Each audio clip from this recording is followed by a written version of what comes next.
Os Is foi tipo assim, vou escrever o que me der na cabeça e relaxar, pá. E do que fala a história? Então, Os Is e A Mulher em Pó, eu lembrei da infância, de quando a gente sonhava em conhecer uma mulher, namorar, né, uma garota. De verdade? De verdade. E daí a gente não tinha acesso, como hoje, ao computador, que daí tu facilmente vai lá, mesmo escondido, vai ver como é que é uma mulher, né? Uma criança, um adolescente quer saber como é uma mulher nua, por exemplo. É só ver novela da Globo, né? Não é? Tá mais fácil hoje. Certo. Só que quando eu era criança, tinha que ter um adulto que tivesse uma revista. Para poder te mostrar. Eu comprava na rodoviária escondido. O pessoal sempre me vendia. Conseguia?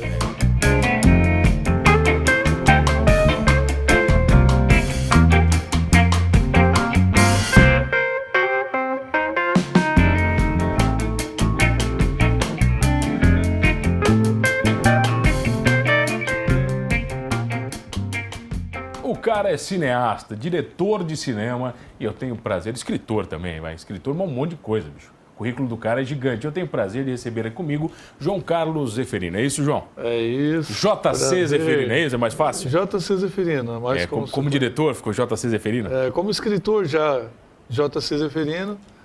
E aí aquela coisa, parece que o sobrenome daí... Ficou mais forte? Dá um peso, né? Então, João, vem cá. A literatura veio antes do cinema? Veio antes do cinema, mas a vontade primeiro era de fazer o cinema, mas não tinha recurso, então... Tinha o quê? Grana? Grana mesmo? Não tinha grana. O equipamento todo era muito caro, até uma câmera comum era cara, né? Isso quando você era cara, quando você está falando o quê? 10 anos atrás? 15 anos atrás? 20 anos atrás, Hoje está fácil. Hoje está mais tranquilo, tu filma com um celular bom de qualidade, né? Já dá para fazer cinema com um celular tranquilo? Se o cara for bom, tiver criatividade, uma boa luz, uma boa captação de áudio, faz um filme legal. Tá, João, mas antes de falar de cinema, eu quero falar de literatura. Tá. Você começa escrevendo livros? Comecei escrevendo quadrinhos. Quadrinhos, cara? Quadrinhos. Cara. Isso quando é que foi? Cara, isso foi no Colégio Lapagesse, foi na década de 80. Década de 80, cara. Você produziu os seus quadrinhos? Fazia tudo manual, né? Pegava um caderno daqueles grandão, assim, 10 matérias. Um caderno de 10 matérias. Fazia durante a aula? Alguma coisa, né? A professora não podia ver, né? Claro. Mas alguma coisa, a aula meio chata, eu estava lá desenhando, né? E criando histórias já, assim. É o princípio de tudo, foi. Eu cheguei a criar um caderno daquele gigante, todo ilustrado com história e todos os quadrinhos, personagens, tudo. Você fazia tudo? Roteiro, personagem, tudo desenhava? Tudo, cara? E depois passava para os colegas lerem. Daí ia para outras salas e tal. Chegou a publicar alguma coisa ou não? Não. Os quadrinhos nunca foram publicados? Até porque perdi, né? Não sobrou mais nada? Não sobrou nada. Ele passava de mão em mão e ia. E da carreira de quadrinhos para de escritor, como é que foi? Então, daí eu tive uma namorada que daí disse, cara, tu vai ficar em quadrinhos a vida inteira, tu tem que evoluir. Né? E aí eu comecei a pensar que ela tinha razão. Então, foi um desafio. Ela disse, tu tá preparado para escrever um livro, um romance? Aí eu pensei, essa mulher está acreditando muito em mim, né? Até então eu pensei, como que eu vou escrever um livro? Eu não tenho nem ideia de como escrever um livro, quem dirá um romance, cara, que é uma história longa. E aí eu topei o desafio, aí procurei na cidade, aqui de Criciúma, alguém que pudesse me dar as primeiras aulas de como escrever um livro, né? Como começar, né? Como começar. E aí ninguém, cara, todo mundo dizia assim, não sei como. É muito difícil. Não, mas não dá certo, não sei. Aí eu fui num sebo e pensei, vou pegar um cara ou uma escritora que eu acho que tem... Eu já pensava em filmes, né? Então eu pensei, qual filme que eu vi que achei interessante? Alguma coisa do Sidney Sheldon, por exemplo, né? Que o cara tinha uns argumentos, inteligente, cenário, personagens intrigantes. Aí eu peguei Se Houver Amanhã. Peguei um livro, daí eu pensei, agora eu vou começar a ler o livro e vou esmiuçar a estrutura de como que ele fez a história. A estrutura construtiva realmente do livro. Isso. o esqueleto, né, da coisa, por trás da história. Daí comecei a ver, ele criou o personagem assim, emocional, tal, as características, o cenário. O primeiro passo é sempre esse, entender o esqueleto do projeto? Cara, para mim foi, porque eu tive que ser autodidata, né? Eu sou um autodidata, então tive que ir atrás da minha técnica daí. Tá, e quanto tempo da invasão ao sebo para a publicação do primeiro livro? Cara, levou para mais de 10 anos, cara. 10 anos, João? Mais. Mas por quê? Você terminou o livro rápido ou não? Porque eu não tinha ideia nem do que eu estava fazendo, né? Primeiro. Então eu comecei a escrever, cara, compulsivamente, cara. Eu escrevia, me veio o embrião da história e eu comecei a escrever. Eu ia numa lanchonete, vinha uma ideia, eu pegava o guardanapo e escrevia. Aí saía de casa, sempre começou a vir alguma coisa. Daí eu escrevia muito manuscrito, né? Então eu escrevi mais de 800 páginas, assim. E eu já tinha um computador. Você escreveu na mão? 800 páginas, maluco? Cara, dava um calhamaço de folha, assim, de tudo. Desde guardanapo, papel, folha de caderno, tudo assim. Aí depois disso eu tinha digitado muita coisa já. Então daí foi montar o quebra-cabeça, né? Aí eu pensei, agora eu vou sentar e vou montar essa história. Eu tinha fragmentos de toda ela. Sim. Né? E aí quando eu comecei a escrever, passava um cara na minha casa, assim... Ia pra praia no verão. João, tô indo pra praia, vamos lá. Tô escrevendo. Maluco. E ia embora. O cara ia embora. Ninguém entende, né, cara? Chegava um outro cara lá em casa e eu tava naquela, turbilhão de ideias escrevendo. Tava ali, eu criei um escritório na minha casa, morava com a minha mãe, né? E aí a minha mãe custou entender também, né? Achava que você era louco, né? Pensou, meu filho era comerciante, virou escritor, agora ele disse que é escritor. Agora pronto. Mas como eu tinha pago as contas aí durante um período, enquanto eu era comerciante, aí eu fiz um acordo com ela. Eu disse, mãe, eu vou escrever um livro, então agora eu paguei a conta durante um período, a senhora segura as pontas e deixa eu escrever, né? Você deu um bônus para ela, você botou na frente, ele falou, mãe, tá aqui? Não é verdade, eu tinha que ter argumento, né? Tinha que ter um crédito para... E aí ela olhou para mim, tá, é isso que tu quer fazer, tá bom. Você tinha quantos anos? Eu tava com uns 23, 24, quando comecei. Cara, e comecei a... E com os 26, daí eu peguei o romance ali... Você ficou 3 anos no crédito com a mãe? E daí eu comecei a trabalhar como digitador, né?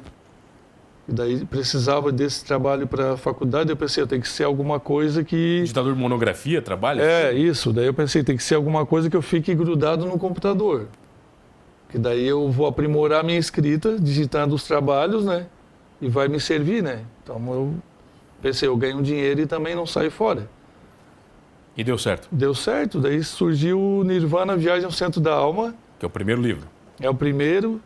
E como era um livro muito denso, o Nirvana, eu não sabia o que eu estava fazendo realmente. Eu estava experienciando, sabe? Eu mergulhei num oceano de águas profundas e eu tinha que me virar e aprender a nadar, senão eu morria afogado ali. Eu não ia sair daquela história, não ia conseguir construir e trazer ela, né? Então, era um livro denso que falava sobre os arquétipos da humanidade, a jornada do guerreiro, né? Aquela coisa do Joseph Campbell. Eu nem sabia que existia isso, mas daí já estava fazendo isso. Jornada do herói? Do herói. Do herói?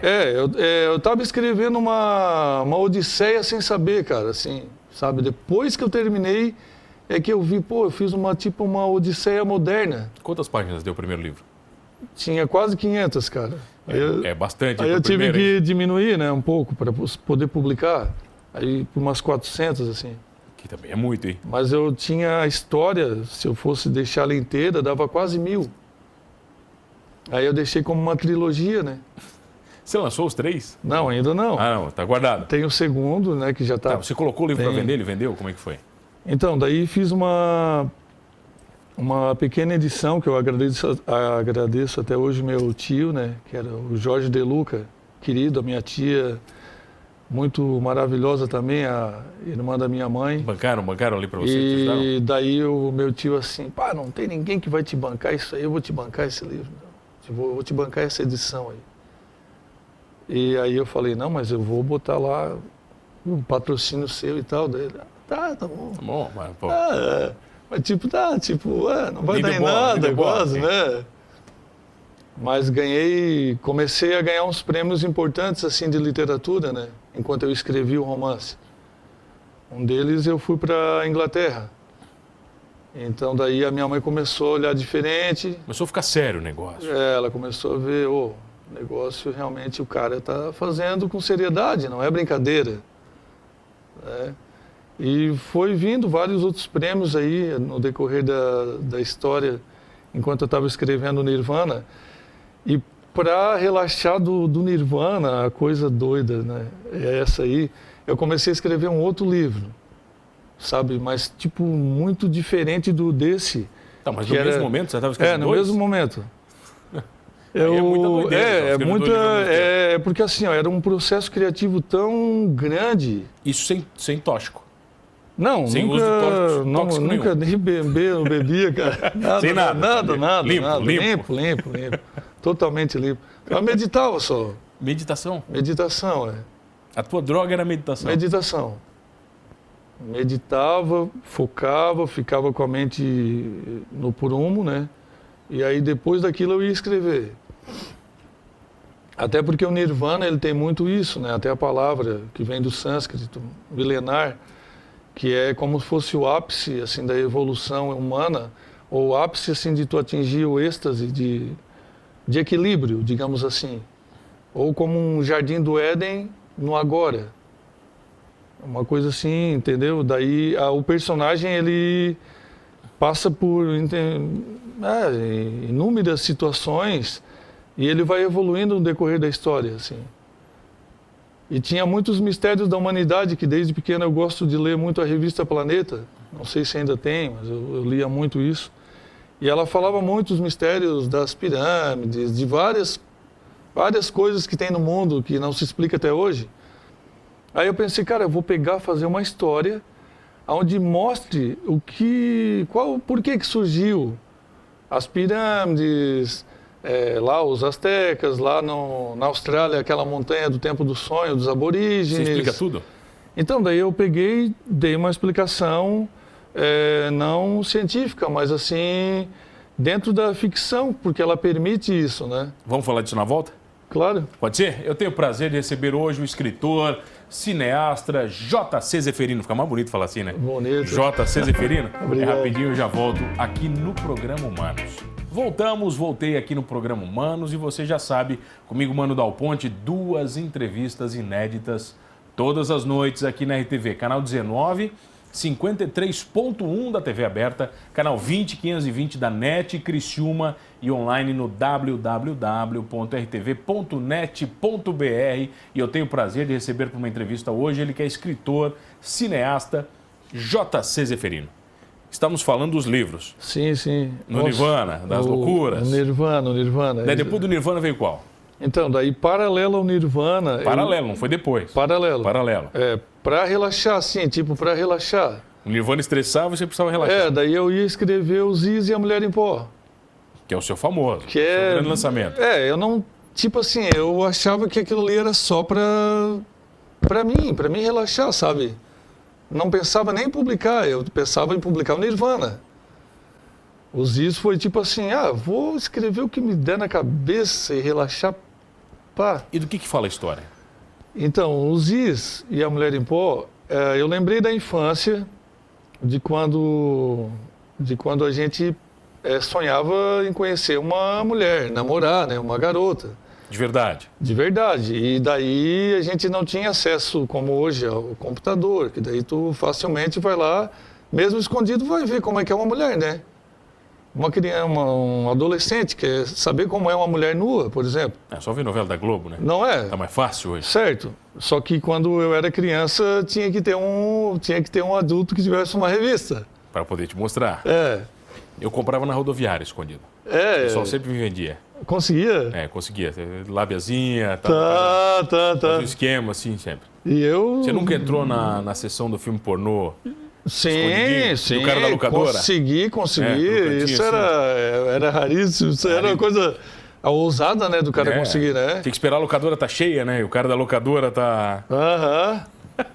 Tinha que estar atrapalhado lá para te meio que conseguir uma fita no meio, né? Então, daí eu lembrei dessa curiosidade de quando adolescente e tal. E daí eu pensei, pô, vou criar uma história divertida, né? Já o Ziz já não chega a ser um adolescente, ele é um adulto, mas ele conserva essa coisa do adolescente porque ele não conseguiu nunca ter uma namorada. Porque eu criei um futuro em 2048 e eu fiz o que o Júlio Verne fazia, que ele fazia uma projeção de futuro. Ele pegava tudo de tecnologia que tinha na época, estudava muito, né? E projetava para daqui a 50 anos. Então eu peguei tudo o que tinha na época de tecnologia, que eu sempre gostei muito, e aí eu pensei, pô, como será que vai ser daqui a 50 anos e tal? E aí, assim surgiu o universo dos Ziz em 2048. Tipo, tem a água-massa, por exemplo. A água-massa funciona com o princípio tipo do refrigerador, que capta a umidade do ar e transforma em gelo, né? Então, é uma nanotecnologia que ela absorve toda a umidade do ar e daí tu pega uma gotícula de água-massa, põe na caneca, e daí ela fica em contato com aquele ar, ele puxa a umidade que tem aqui e daí tu tem uma caneca de água. E assim eu fui criando tecnologias, fui brincando. Não patenteou? Não, alguém pode usar isso aí tranquilo. Pode usar de boa? Pode. E quando é que você lança o livro? Dia 3 de setembro, na Bienal do Livro Internacional do Rio de Janeiro. De que ano? Eu vou lançar agora. Você vai lançar ele? Ele tá prontinho. Foi feita uma versão beta. Foi feita uma versão beta do Ziz, né? E daí uma editora investiu aqui da região, que eu agradeço muito, né? Que é do João, Alex Day. O cara é meu padrinho literário, super gente boa, João. Quantos livros fizeram? Quantos livros fizeram na versão beta? Cara, ele deve ter feito perto de 1000, assim. Já beta saiu 1000zão. E daí foi vendendo legal, assim. E aí chamou a atenção de um português lá, e o cara, editora portuguesa, né? Que é a Chiado Books, que é onde eu estou lançando. E daí ele assim, o teu livro é muito divertido. Ele falando, o editor, né? Eu gostaria que fosse escrito que o início da história é feito em São Paulo, né? E no século XX, que são dois lixeiros, assim, estão limpando as ruas, um com carrinho, outro com a vassoura, assim, e tal. E só que um é extremamente inteligente. Ele não teve um estudo, assim, formal, mas todos os livros que ele encontrava no lixo, ele pegava, ele lia. Então, ele, autodidata, né? Então, eles estavam varrendo, assim, uma rua e estava acontecendo na TV, estava passando na TV, que eles tinham feito um mapeamento humano, que foi na época do Bill Clinton. O DNA, foi decifrado o código genético humano, como Deus escreveu, a linha da vida, etc. E tal. Aí eles param e começam a assistir aquilo. Quer dizer, o amigo dele não entendia nada. Daí esse que lia, o DNA é importante e tal. Daí o que? Ele se dana o que e tal. Aí ele, não, eu quero ouvir, né? E daí a história começa em São Paulo assim. E aí esse português disse, cara, eu queria que tu fizesse o começo como se fosse em Lisboa, assim. Mudar para... para lá. Daí eu falei, não, mas daí não tem como, porque daí não vai ficar verossímil, né? Porque eu já estive em São Paulo, eu vi como é que eles trabalham. Agora eu botar como o lixeiro trabalha lá em Lisboa, daí não vai ficar, só se eu parasse um tempo lá, visse como é que é, porque eu tenho esse cuidado com as histórias. E ele te levou para lá daí? Não, daí ele, não, então tá bom assim. Então fica São Paulo. Fica São Paulo. Tá, mas vem cá. Mas eu não queria mudar, né? Na verdade, eu queria que ficasse São Paulo. Tá, mas você fala de São Paulo é curta-metragem também, passa São Paulo. Também, São Paulo. Como é que é o nome do curta? Esperança, Última Estrela. Tá, e já tá disponível pra galera ou não? Já em breve vai estar disponível. Em breve você vai liberar? Sim, sim. Eu já tive o prazer de assistir. Legal. Como é que é o curta? Do que se trata? Eu tive uma visão muito particular dele. Ele é bem intenso também, né? Sim, sim. É bem intenso. Eu já não vou poder ser chamado assim de, o cara só faz quadrinho. Não, já mudou. Viu que ali que tem seriedade, né? É muito sério mesmo. Gravar lá em São Paulo foi um grande desafio, assim, né? Metrópole gigante. A gente gravou na CPTM, que tem um fluxo gigantesco de 3.500.000 pessoas pegando trem ali por dia. Aí o cara lá da CPTM assim, olha, eu não vou poder mudar a logística do transporte para te atender, né? Porque eu disse, eu preciso de um vagão, preciso disso, aquilo. Aí o cara, tipo, pô, cara, tu tá vindo de Hollywood para exigir isso de mim, né? Você quer parar o transporte de São Paulo? Mas o cara foi gente finíssima, a gente ficou até amigos. O Gerson, grande abraço aí. Mas as cenas que foram gravadas dentro dos vagões, o pessoal não era ator? Não, só aqueles que a gente deu close ali, que teve diálogo e tal. O resto do pessoal do fundo estava realmente curioso mesmo. Tudo. Tipo assim, a gente entrou, né? A gente teve 2 seguranças que a companhia colocou à nossa disposição. Esse próprio técnico veio conosco, né, que a gente acabou fazendo amizade, o Gerson. As atrizes, o ator e a equipe técnica. Aí, então... O resto era popular. Dirigindo isso tudo, o resto tudo popular. Entrava, saía. Daí eu tive o cuidado de dirigir o câmera e dizer para ele, cara, assim, ó, o menos invasivo possível para ficar o mais realista que for, né? Daí, pô, mas como vamos fazer isso? Assim, vamos fazer. Vai dar, de algum jeito. Vai dar certo. Quanto é que você gastou para fazer esse curta? Se a gente fosse ver em valores, cara, o que a gente... Investiu realmente tempo e tudo? Ali daria quase 500 mil reais, se fosse pagar todas as locações que foram usadas e tudo ali. Os atores, cachê. Mas como é que foi? Todo mundo foi voluntário no teu projeto? Então, foram voluntários, com exceção da equipe técnica, que eu paguei um valor que eu consegui pelo Catarse de 10 mil reais. E daí depois teve despesas que eu fui para São Paulo, voltei, foi no total mais ou menos uns 20 dias, assim. Então teve essas despesas e tal, foi uns 35 mil reais mais ou menos. E o que você quer com esse filme?